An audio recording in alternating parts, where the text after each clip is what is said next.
Hey, host team, Justin here with your October 27th, 28th edition of In the Loop. And just this week, I'm on a number of platforms with a number of pastors who we communicate in discussion forums and whatnot. And one of them was sharing how challenging it is to get his people to engage and to love and to serve and to really chase after some of the heartbeat and vision that he had laid before his church. And I found myself looking at that going, oh my goodness, that's not the case here at all. In fact, I found myself incredibly grateful for you and for your willingness to sacrifice and to surrender, to see the heartbeat and the mission and vision and God's kingdom expand in and through Heritage and specifically the Bettendorf campus as we seek to become the most loving place in town. And I'm watching you do that. Next Steps team, you guys have been knocking it out of the park. Host team, or as a whole, has been doing great. Prayer team, I know that this is new and there's people are kind of starting to trickle up and allow us to pray for them. But I'm watching God do great things through you and WOW team, the way that you continue to love and serve and engage people, adding new people onto the team. It is amazing. And I just want to say thank you. As a leader who gets to do life and ministry with you, I am incredibly grateful. And as we look into this next season, I have a number of things going on. I can't wait to see how God continues to bless your willingness to pour yourself out. And so a couple things I wanted you to know that are coming up on the radar, both for awareness, but also to pray.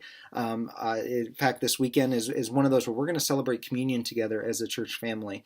We're concluding our Family Octagon series of conversations, and as part of that is just the call to never give up. And as we do that, we're going to take communion together. So looking forward to what that will entail. That's always a sacred moment for us as a church. And then on Sunday night, we have our Scoop conversation that's at our Rock Island campus, and I encourage you to come be a part of that. There's going to be a lot of really great information shared at that, updates on some what's happening in the life and the body here, budget conversation. I know some of you have been asking questions about that. That's going to come up. And so this is a powerful night on Sunday night at Rock Island campus. I want to encourage you to be there. We'll tell people about that this weekend. And then coming up next Thursday, November 1st, is Fight Night. And we have a bunch of couples registered, but I want to challenge you and personally invite you, if you have not engaged and registered for Fight Night, to come be a part of that. Pastor Michelle and her team are putting together an incredible night, and it's just an investment in your marriage. All right, and so you can go to heritageqc.com, you can register there, but invite your friends, invite people that you know that marriages are thriving or those that are struggling. Invite them to really engage in this way. And so that's kind of almost like a highlight or a capstone of that Family Octagon series, is this Fight Night event. And then coming up next weekend will actually be our Go Be Love emphasis, where we're going to celebrate just what God has done through us as a church in the last years. We've sought to be faithful to go be loved, to be people that are building bridges across the second gap. And my word, has He done incredible things. So we're going to hear all about that next week as we launch into that. But one update I wanted to make sure that you were aware of was, a few weeks ago, I preached a message about mental health and just looking in the Bible and that. And I mentioned that a partnership with the National Alliance of Mental Illness that was coming together. And the great news is coming up on November 10th, it's a Saturday, we're going to host like what they're calling Family and Friends Seminar. It's a seminar from 10 a.m. to 2 p.m. They've really just given overview and engaged some handholds and resources that are available for those families who are walking alongside loved ones with mental illness. And so that's going to be a powerful, powerful time. I'm going to be there. Would really invite you, if you or somebody you know has a loved one that battles mental illness, or they may be just curious about that, to come check that out. And then we have a partnership that will extend starting in January with a weekly environment, and we'll have more information about that. But I am so grateful for who you are, for what you do. And I want you to know our next host team training is coming up on November 14th.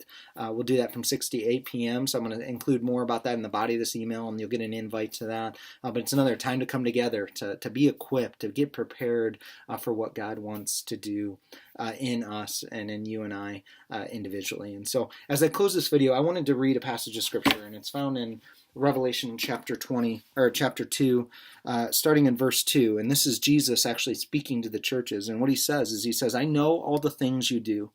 I have seen your hard work and your patient endurance. I know you don't tolerate evil people. You have examined the claims of those who say they're apostles but have not. You have discovered they are liars. And you have patiently suffered me for me without quitting. He's saying, I've seen you greet people at the door. I've seen you serve them at Next Steps when the computers aren't working. I've watched you pray for people. I've watched you stand up front and pray when even no one came forward. But then this is what he says. He says, but I have this complaint against you.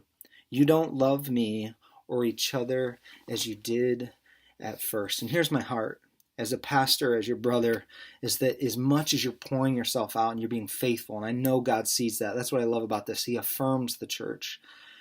May this next season, may this next day, may this next week be marked by your genuine pursuit and passion for Jesus. May you take hold of him this week, and may God do more in you than he ever does through you as you prepare to step into this weekend. So I love you. I care about you, praying for you by name, and look forward to what God is going to do in and through you and I this weekend and in the weeks ahead as we continue to faithfully serve him. So we'll talk to you soon.